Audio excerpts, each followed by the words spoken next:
Today, I'm going to talk about query letters. The query letter is really a genre all its own. It's a challenge for many of us to take a beloved manuscript of 80 to 100,000 words and not only distill it down to fewer than 300 words, but also to go meta on it in a way that will entice an agent. However, it's worth spending time crafting your query letter because you usually only get one chance to pitch a project. Like a good novel, the effective query letter both shows and tells that you and your manuscript are ready to be represented. I've critiqued dozens of query letters for writers, and these are a few tips I find myself giving regularly. In that short opening paragraph, state that it is a completed manuscript, not a work in progress. Agents do not want to take on a project that even you may feel is not quite finished.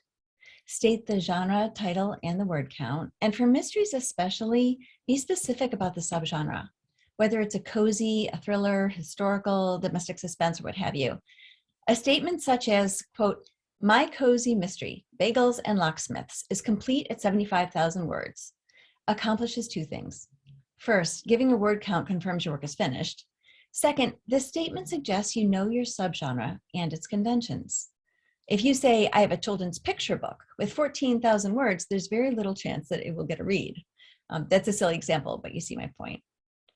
Another tip is this one. Usually in the second main paragraph, you describe your book. At the end of it, provide 2 or 3 comparison titles or authors. Use the rule of 3 R's. Be sure the comp titles are relevant, recent, and reasonable. This means in your specific genre, no more than 4 or 5 years old, and not a blockbuster. So don't compare your book to Robert Ludlum's Born Identity from 1980, or Daphne du Maurier's Rebecca, or Game of Thrones, even if your book has dragons. Instead, think about the books that are like yours and are on sale in the bookstore today.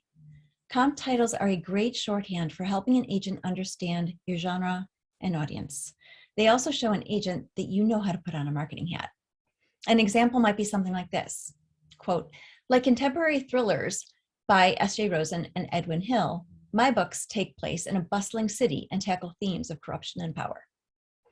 One final word. In writing a query letter, you may discover you're having a hard time describing your book, whether it's identifying the central conflict or explaining the character's stakes. Sometimes our query letter provides a clear mirror for us, and that's not a bad thing. Best to hammer out any issues before sending your manuscript out into the world. Lastly, I have a workshop on query letters that I run periodically. If you'd like more information, please email me at karenodden@gmail.com. Thanks.